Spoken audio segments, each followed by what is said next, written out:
it is possible to get more than 20 or 25% improvements in productivity in their existing staffs when they move to a 4-day week.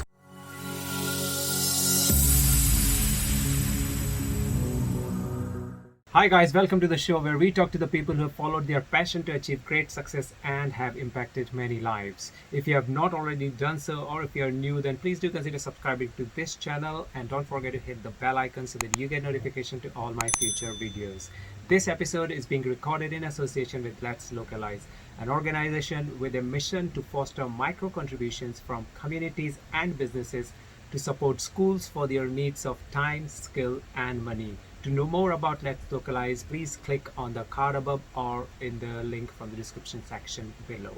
I'm your host Ajay Mathur, and my guest today is an entrepreneur, a TEDx and a globally sought after speaker, and an author of 4 best-selling books.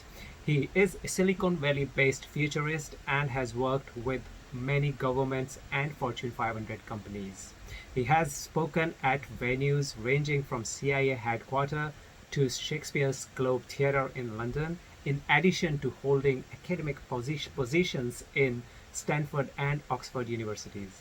His books have been translated in more than a dozen different languages. Please welcome the man who is on a mission to revolutionize the way we work by getting things done even faster. His latest book, Shorter, has been named as Financial Times Book of the Month for March 2020. Alex Pang. Welcome, Alex. Oh, thanks very much, AJ. It's good to be with you. Thank you. Alex, to start with, tell us a little bit more about your work. Concisely. Sure. Thank you. So the new book, Shorter, is about the global movement of companies reducing working hours by moving to 4-day weeks or 6-hour days or other kinds of reduced working hours. And what I do in that book is explain how companies are making this move, how they're doing it without cutting salaries or reducing productivity or alienating customers and clients. The book uses a design thinking approach, which is a method of thinking about people and technology and how they interact that has its origins here in Silicon Valley. And so it walks the reader through more than 100 different places that have done this, that have done so quite successfully, and explains how they can do it themselves. And it puts into practice the lessons that come from my previous book about the hidden role of rest in the lives of very creative and prolific individuals. And so Shorter explains how entire organizations can apply the lessons of rest at scale and how they benefit from it and how we can all benefit from it. So this work is a little bit unconventional, right? So we have been living with this 5 days a week kind of mentality, and you're kind of challenging the status quo. What inspired you to work in this area? So I started getting interested in the role of rest in the lives of really creative people about 10 years ago. I was on a sabbatical at Microsoft Research Cambridge. And, I've worked as a consultant here in Silicon Valley for now more than 20 years. And it's a life where there's a lot of multitasking, multiple projects, you're always juggling stuff. You always feel a little bit behind. And about a month into this sabbatical, I realized I was having these great experiences, I was reading a lot, I was thinking a lot, but I didn't feel the kind of time pressure that's just part of normal everyday life here in the Valley, and that I think is increasingly part of everyday life for many of us. And it made me think that we assume that long hours, that overwork, that the risk of burnout are just things that we all have to live with, that they are kind of natural and inevitable consequences of either modern capitalism or our desire to do good work. But my experience made me think maybe that's wrong, right? Maybe, in fact, that's backwards. That in order to do really, really terrific work, not just get through your to-do list, but do the sort of work that makes you feel like this is what I was put on the earth to do. That you actually have to maybe slow things down a little, sort of find room for what looks like unproductive activities or leisure activities in your life, but really turn out in unexpected ways to play a really critical role in helping you be more productive and helping you have better ideas. And it turns out also helping you have a longer and longer and more sustainable creative life. So that's where that's how I got interested in the subject. And your latest methodology about 4 days a week, does it work in all industries, or you selected certain industries where it definitely does work? For example, restaurant and construction, that comes to my mind. Those are the industries where you put in more hours means more productivity and more profit. Right. I think that there are certainly industries where it's easier to implement without big kind of changes to the market or to the way that the way that billing for work happens. So you saw this. The first companies that adopted this were places like design firms or advertising agencies, places that that work on projects over a generally fairly long period of time, and in which traditionally there's been a fair amount of autonomy in how people organize their time and take on tasks, and so it's very kind of project driven, but there's a lot of independence. But we also now see it in companies where working in industries where overwork is the norm, right? So financial services, software startups, product design firms, but also in places like nursing homes, in garages, in factories. So it's not just full stack JavaScript, full stack web developers or graphic artists. It's also baristas and nurses and diesel truck mechanics. And as for restaurants, actually, there is a movement to shorten working hours in restaurants, and this mainly is because the restaurant industry is absolutely brutal in terms of the number of hours it demands from people, but also very demanding in terms of performance, and it has very high levels of creativity. And also people, there are people who go into the industry who absolutely love it. And so they don't want to burn out at 30 and stop having to do this thing that they really love. And so I'm seeing places that, yes, are actually moving it successfully to 4-day weeks, so that they give their staff more time off to for restoration and recuperation, but they also have more time to experiment with new dishes, to change up the menu, and to do more of the things that they got into that business to do, and to do well. So it really, I think, is something where there are industry by industry impediments, whether it's a tradition of being paid hourly, whether there are client expectations or cultural expectations, but all of those, it turns out, I think, can be overcome. In the recent book Shorter, you have actually given a 3-step guidelines to get to this 4 days a week: acclimatize, customize, and socialize. Could you tell us a little bit more about them? Sure. That's actually something that I steal, though I attribute in the book to Warren Hutchinson, who's the founder of a design firm called Else in London. And so, and he describes what happens during the first 3 or so months of the trial, right? If you go through this period of just first off, trying to figure out kind of how to make the day work and how to make a 4-day week function when you're accustomed to working 5 days or more. So that's the acclimatize phase, right? Just kind of getting accustomed to this. So what was the second phase? Well, customize was, you take So in the customize phase, it's a little bit less about kind of your own personal rhythms or the rhythms of the community, and it's about working with the technology, working with processes to figure out how to make you and to make your team more productive and efficient. And then in the final one, the socialize, is about sharing these. So taking the things that you have figured out have worked for you and sharing them across the organization, or sharing them increasingly with the wider world.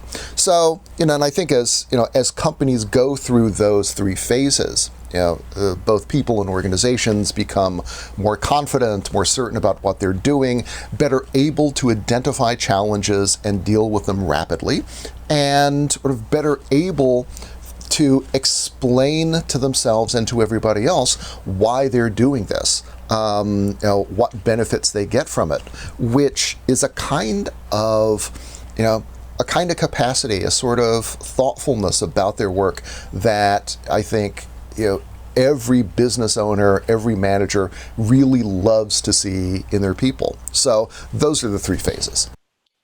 So how easy it is to, when you're cutting 5 days to 4 days, you have to increase the productivity by 25%ish, right? Okay. How do you manage that? Like, you reduce the number of work hours, but you still have same productivity and profitability.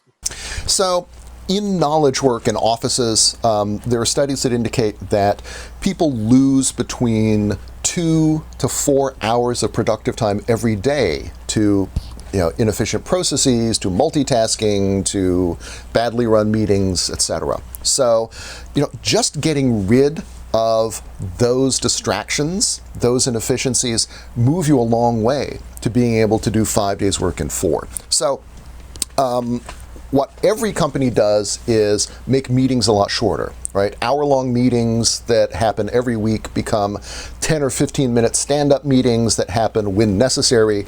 Tend to make them also smaller so that you don't involve absolutely everybody. You also make them more specific and pointed, right? You meet in order to deal with particular questions, to make decisions, and sort of to execute.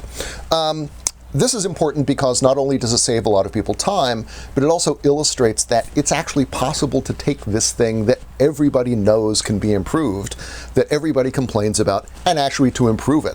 And it begins to show that when you work together to solve something like this, you can actually make everybody a lot more productive and kind of whet people's appetite to ask, all right, what else can we do here to sort of improve the way we work? The next thing is using technology more wisely. And this consists partly of automating less important but time-consuming processes to free up time, but also augmenting workers' abilities to do their highest value-added work. Right, so this is not just about moving work from people to machines, maybe ultimately with the aim of getting rid of the people, but really empowering individuals so that they can do their best work possible. And the specifics of that vary a lot from industry to industry, whether you're a software developer or an accountant or you're a restaurateur. The other thing that they do that is really important is they redesign the workday. Right? We often think of design as something that is for for products or for experiences, but you can also think about designing time as well. And what these companies do generally is set aside particular periods of the day or of the week for deep focused work. Right? A time when everyone is heads down, you're not answering the phone, you're not checking Slack or email, you also don't you're also not supposed to interrupt people with those one quick questions that turn into 10-minute conversations. And what people find is that, number one, you can get an awful lot done in 2 hours that are really focused compared to 8 or 10 semi-distracted hours. Also, that this is another example of a place where doing things together, where collective action turns out to be a super charging productivity. These are things that are good to do by yourself, but you get almost a kind of 10x effect when you do them with others. And so those are the major things that everybody seems to do in order to make it possible to do 5 days worth of work in 4. So all of those look like are going to increase your productivity and profitability as an end result. Then why do you cut back a day? Why not just stay 5 days and increase productivity and profitability, right? Your company will be 25% better off. That's a good question. And the answer is that what I've described sounds pretty straightforward, but it's actually pretty hard. People are actually working harder. They're having to think more about what it is that they're doing. They're taking a more experimental approach to their work. You're asking people to kind of iterate quickly, to try new things, to rapidly test, fail faster, as we say in Silicon Valley, and by doing all of that, come to develop a better workplace and better ways of working. That's actually pretty hard, and that's pretty demanding of people. And so unless I think you are a super charismatic person who is also a little bit of a sociopath, it's difficult to get people to do that without giving them the incentive, giving them the reward of more time off. And so I think that what companies have found is that people really need that extra day off when they're working in this way in order to have time for recovery, to recharge the mental and physical batteries that they spend in these more intensive 4 days, but also because that downtime itself is actually really valuable. It's important as an employer, it's important for your company, for people to have time to explore new ideas, to kind of play around sometimes with sort of new trends or new techniques, so that that they sometimes can bring back into the workplace and apply in ways that you hadn't thought of. So the reason to reduce the time rather than simply do all these things and try and get people to work more is that you'll get better results this way than you will if you try to do all of this and sort of keep salaries and keep hours the same as before. So your methodology does take care of the rest part also, right? So what are you doing in those 3 days when you're resting? Right. So what people are doing is they are spending more time with family, with sort of spouses, children, parents. They're doing more self-care type stuff. So a lot of people talk about finally going back to the gym. They're cooking more, so they're eating better. They also do more community stuff. So they're doing more volunteer work. A few of them also will do professional development. So learning a new programming language or playing around with some cutting edge technology that they haven't started using in the workplace yet. But I think that the critical thing here is that what they all discover is that we're taught to think of work and rest as competitors. Sort of the more you do of one, the less you do of the other. And indeed that you ought to sacrifice rest in order to do, to work harder and to achieve more, to be more successful. What they discover, and what a lot of great minds have discovered, though, is that work and rest really are not competitors. They are partners. They are two sides of the same coin, and that you need each in order to have, to be able to do really innovative, creative work.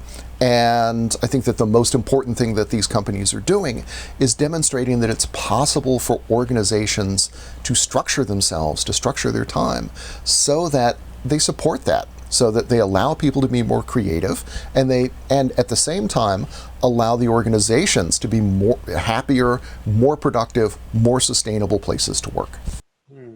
And there are two different methods to achieve it. Either do 6 hours a day or you do 4 days a week. What are the differences and which one you found more effective?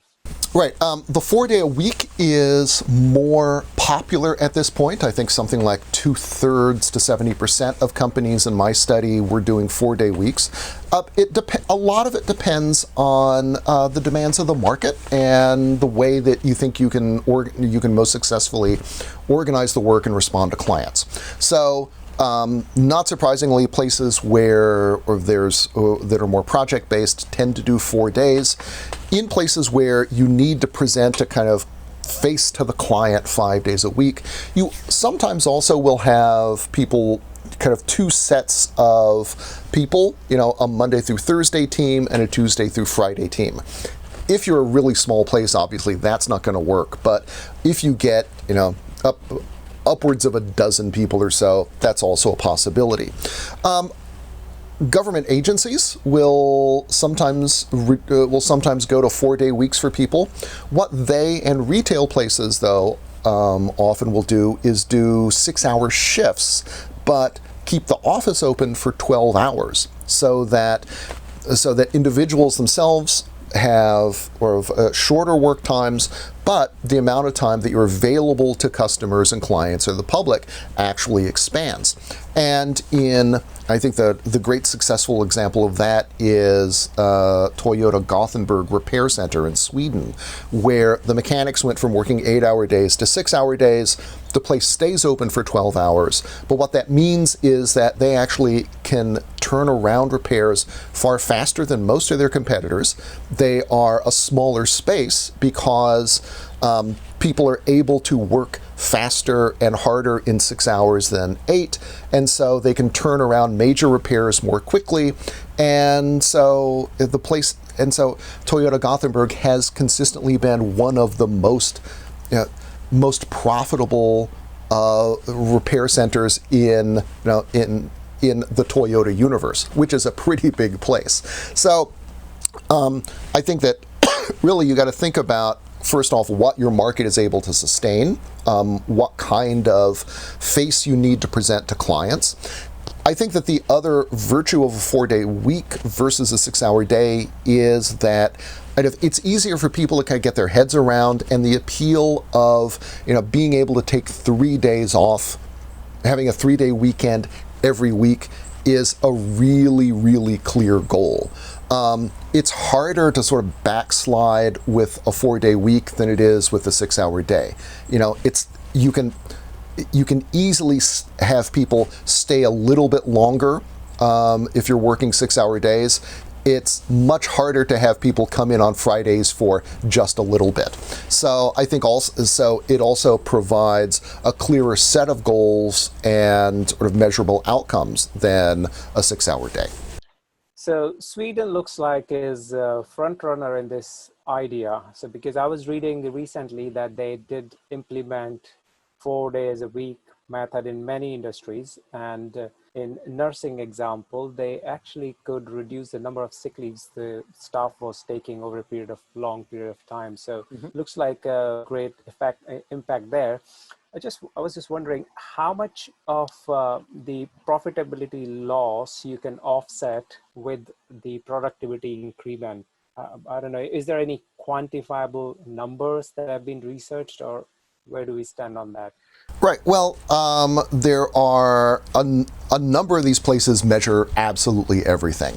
And what many of them find is that it is possible to get more than 20 or 25% improvements in productivity in their existing staffs when they move to a 4-day week.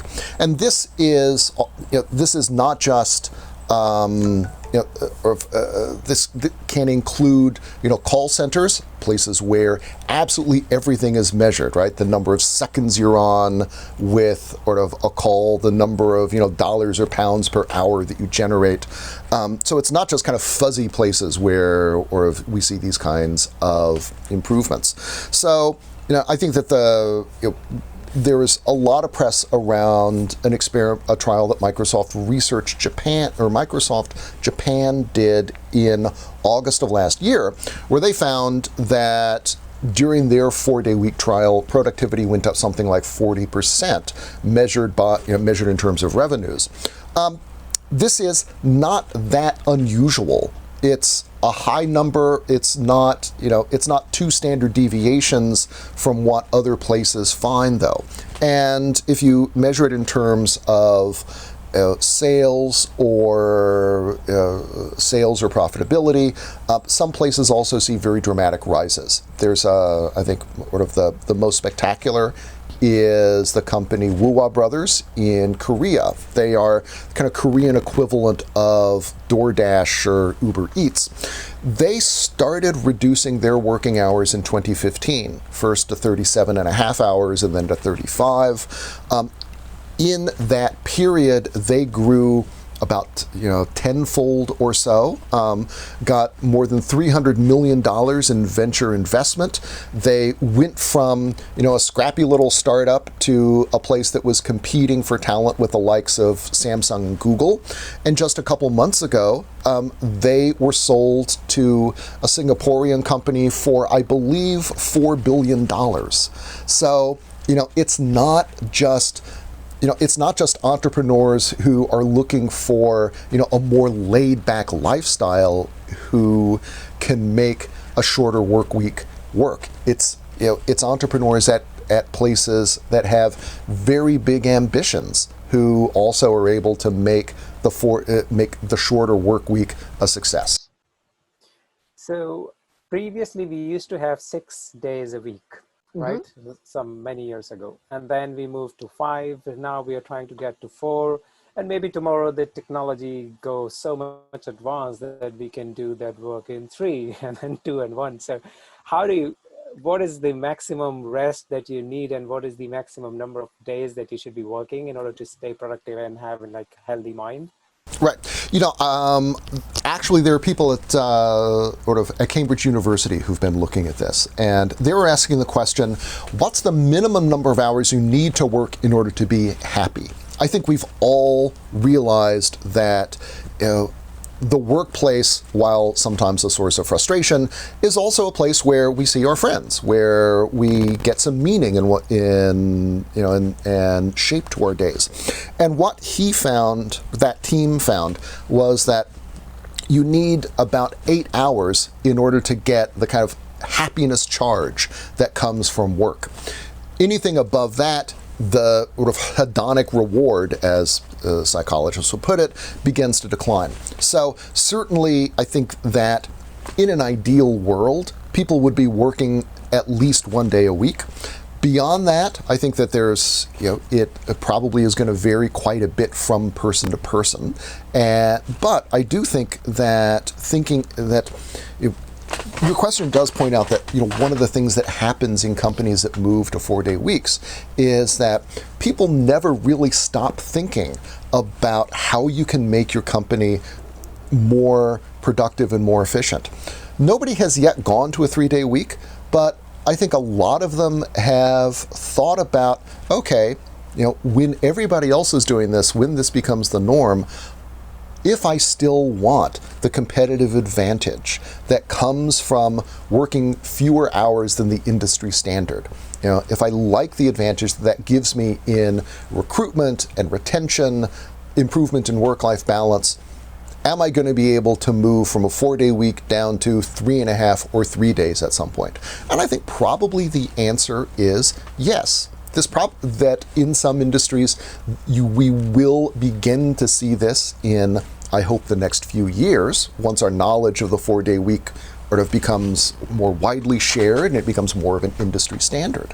So I think it's, having grown up in a world in which overwork seems inevitable and inescapable, it might seem crazy to think about a 3-day week as something that is economically feasible as well as something that people might like. But I think it actually is going to be within our grasp before too long.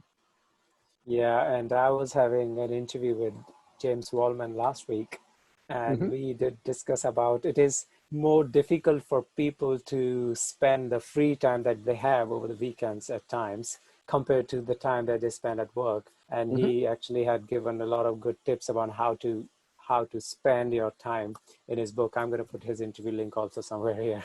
So Great. quite an Yeah. interesting discussion there, yeah. So in the current scenario, let's say we are all locked down now at home, everybody's working from home, so we have more hours, at least we are saving the commute time, right? Mm-hmm. So effectively, we should be much more productive and much more healthy. But how do you justify the increased number of health issues? I'm not talking about COVID, but Mm-hmm. mental health, for example, or people are getting into all sort of different diseases other than COVID. Well, I think this is in a way the pandemic has been a really interesting trial for work from home and remote work under really awful circumstances. I think it is remarkable that so many companies and so many people have been able to make so rapid a transition, even while dealing with lockdowns, with having to become school teachers, having to build up or to create home offices, or to deal with family. And so the fact that people are able to do this under those kinds of conditions tells us a couple things. And the first is that I think there were a lot of people who are far more imaginative and engaged with their work and capable of improving it than we might expect. The second is that changes that we thought would take years have taken weeks. I know there are plenty of managers who thought, remote work is the hill I will die on. We can never do this in my company. And within the span of a couple of weeks, that was proved false. And so I think that we should ask ourselves, what other assumptions do we make about how we work? What other things do we believe are fixed and unchangeable that actually might be a lot more amenable to change in a far shorter period than we think? And why shouldn't we try this alternative that would make work better, that would make everybody's life better, whether that is permanent, flexible work, whether it's a 4-day week, or whether it's something else. I think we're at a moment where it's clear that a lot of the ways in which we have worked, a lot of the ways in which we have assigned value to different kinds of workers, right? People who are low paid but turn out to be essential. A lot of that stuff hasn't really worked, and it hasn't worked for a long time. We have an opportunity now to change it, to build something better. And I think we should seize that opportunity and place upon people who want to go back to just the way things were the burden of explaining why that's better than what we could now create. So, I don't think that answers your question, but still, end of rant. Definitely. It gives a good insight, though. Thank you for that. So, Alex, you have been a very successful author, a speaker, an entrepreneur. I was interested in knowing what are your core values and how do you ensure that you live up to them? Core values and how you live. I suppose beyond, sort of be a good person, be the person your dog thinks you are, is a decent shorthand for a whole bunch of things that you want to shoot for. I think that there's, let me put it that other things, as I get older, seem to become less and less important, right? I mean, I think that, fundamentally that developing the capacity to treat people really well is probably and to be comfortable with yourself is more important than just about anything else that you can seek to do. We live in a time when we're often obsessed with success, right? people talk about there were commercials about the relentless pursuit of perfection, as if this is as good a thing as the relentless pursuit of alcohol. But in reality, I think what plenty of people find is that the drive to be successful, to be a success, often turns out to be more ephemeral and less rewarding than we expect, despite the fact that it can require immense investments of time and energy and more sacrifice, but in the end turns out to deliver less than we think it's going to. And so I think that no matter what, which is not to say that we shouldn't try to do really interesting, good work. As someone who's written 4 books and has organized my life around these kinds of big projects, I'm not going to advocate for doing absolutely nothing at all. But I do think that thinking in terms of accepting the fact that that success in terms of sales, in terms of reputation, in financial terms, these often are things that are not very much in our control, or in which luck can play a substantial role. And so I think, if you can find success, if you can find meaning in doing in the pleasure of doing the best work that you can, that is a far more stable and ultimately more rewarding thing than chasing the next external goal. But I think that if you can do that without sacrificing either your core sense of yourself or your capacity to be a good person, then I think that is the ultimate core value or ultimate core goal that I think humans can pursue. Good. One of the purpose of my show is actually to learn from the experienced people such as yourself and bring that knowledge and information to the kids who are in schools and high schools at the moment. From your work, I would like to get some tips on how the children can become more productive in their work and going forward in the future.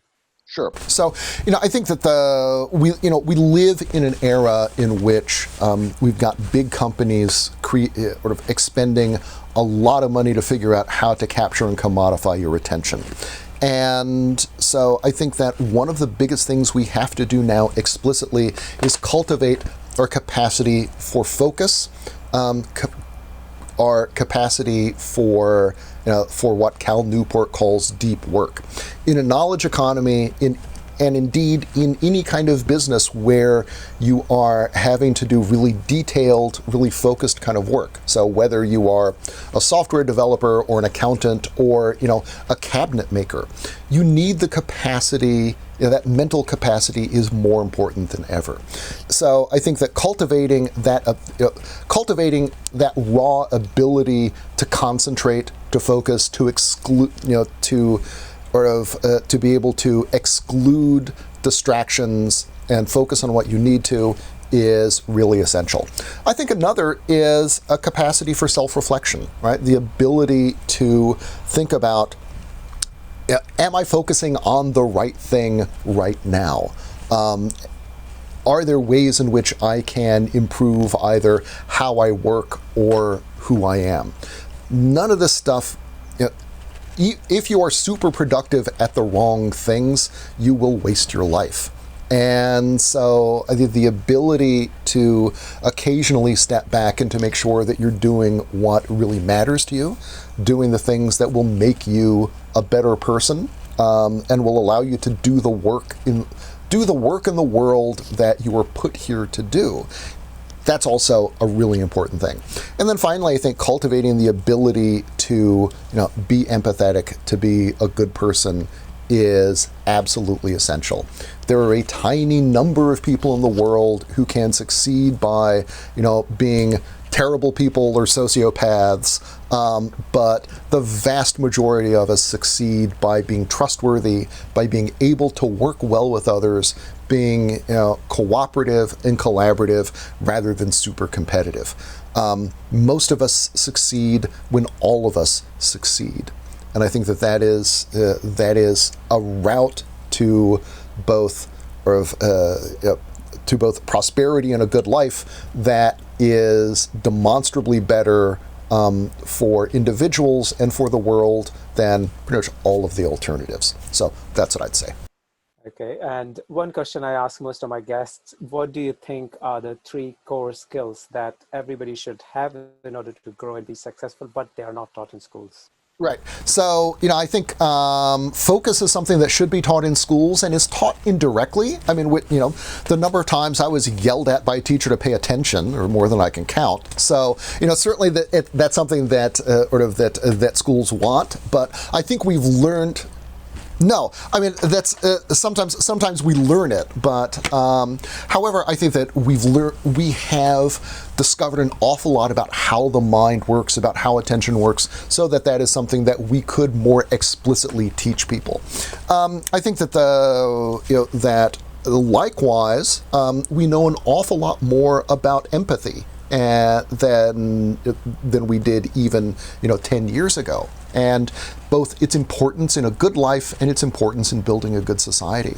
I think that the other thing that I would teach kids is more about insights from fields like of behavioral economics, about the kinds of things that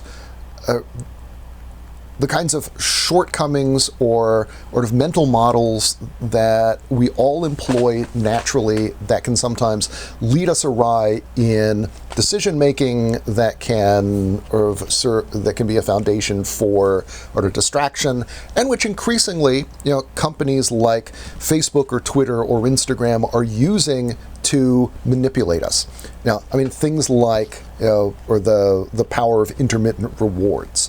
I think this is stuff that tells us a lot about how humans work, about who we are, and that the more we understand them, the more control we can have over our own development and the choices that we make, both at the moment-to-moment level of whether this is, do you play another round of this game that's trying to incentivize you to do so? Do you recognize the triggers that this app is trying to employ in order to get you to buy more stuff? Or at the level of big choices, right? Where am I going to live? Where am I going to go to school? Who am I going to marry? And the very biggest choices about what kind of person do I want to be? What sort of impact do I want to have on this world? I think that a better understanding of those systems, of the ways in which we make decisions and the ways in which our everyday thinking sometimes can go wrong can be a super, super valuable thing. So that's the third thing I would teach. Thank you very much for sharing that. So now that you have written a lot of books, many books, 4 books, and you have a successful business, you're doing well. What next? What's your future? Oh, the next book. And I think that for me, the other big thing is that the 4-day week is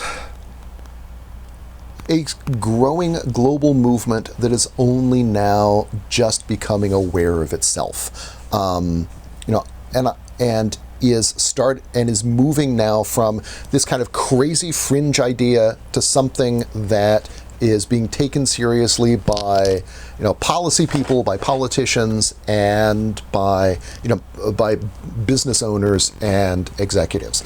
I've seen just in the last year a big change in the way that audiences respond. Audiences of business people will respond to the idea. 12 months ago, certainly 18 months ago, the first reflex was, okay, here's why it won't work in my company, right? The objective was to shoot down this idea. Now, though,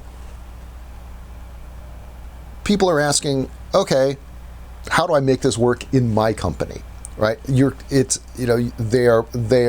first response is to do a kind of thought experiment, to think, okay, which of these things do I have to change? What would I do if tasked with the challenge of making a 4-day week work here?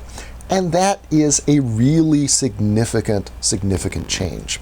So, I've actually been working with several partners in Brazil, in Denmark, and a couple other places to develop an online workshop series where we can work with small businesses either online or sort of entirely remotely, so that they to help them work through the process of building 4-day week trials, or figuring out how to redesign their time, redesign their work days, helping them navigate around the big obstacles that companies face, and thinking about of how to execute this and how to make it work and how to explain it to clients. That turns out, and that work of figuring out how you take a body of knowledge and you apply it and you kind of craft it in ways that people can actually use, is for me a really, really interesting sort of challenge. I come out of an academic tradition where the question of how do you put this knowledge into practice was considered sort of kind of an impolite thing, right? It was like asking someone, well, how much money do you make? But it turns out that for me is a really engaging, really interesting thing. And I also like seeing this work get used by other people, and seeing it improving people's lives. So, I am, as a writer, always thinking about what the next project could be, what the next book could be. But the other big thing that is occupying me right now is finishing the tools that will allow small businesses everywhere to sort of take these insights, to build on the experience of hundreds of other companies that have already done it, and to figure out how to implement 4-day weeks in their own companies. So that's what I'm doing. Yeah, that's great actually. Thanks for taking it this far, because these kind of big changes, they always, like, early adaptation is always very, very slow, and Yes. you need a lot of resilience to keep it going, and you're doing that pretty well. So thank you very much for that. So my last question is, how can people reach you? Sure. So my book Shorter, of course, is available everywhere books are sold, though, with with the pandemic, actually going into a bookstore has been a challenge these days. Yeah, it's right there. Let me see if I can reach a copy of it and we can see. Okay, so this is the UK edition, so the cover is a little different than the American. It is under 300 pages, so the text is about 250. It's a quick read, right? It's a lot of stories. It's a lot of other people talking about how they made this work, as opposed to like deep theory or social science or whatever. There's a lot of storytelling in there, which made it a lot of fun. So, so Shorter, available everywhere. Also online, you can. My company is called Strategy and Rest. And so we are online at www.strategy.rest. Rest is now a top-level domain, which is very convenient for me. And on Twitter and Instagram and just about everything else, I am AskPang, AskPang. So that's where people can find me and keep up with this work and learn more about the global movement to shorten the work week. Great. Thank you very much, Alex. This was really quite a lot of information and a very good idea. And I got to know a lot more about how you can do many things in a smaller period of time. And thank you very much for your time, Alex. Thanks a lot. Oh, thank you. It's been a pleasure, AJ. Thank you. Guys, if you're looking to know more about the 4-day-a-week mission that Alex is taking through different challenges, please do go through his website or buy the books Shorter and the Rest. I'll put all the links in the description section below. And if you have still not done yet, then please do consider subscribing to my channel by hitting the subscribe button, and don't forget to press the bell icon, because That's when you will get the notification of my new episodes. Thank you very much for your time, and I'll see you later.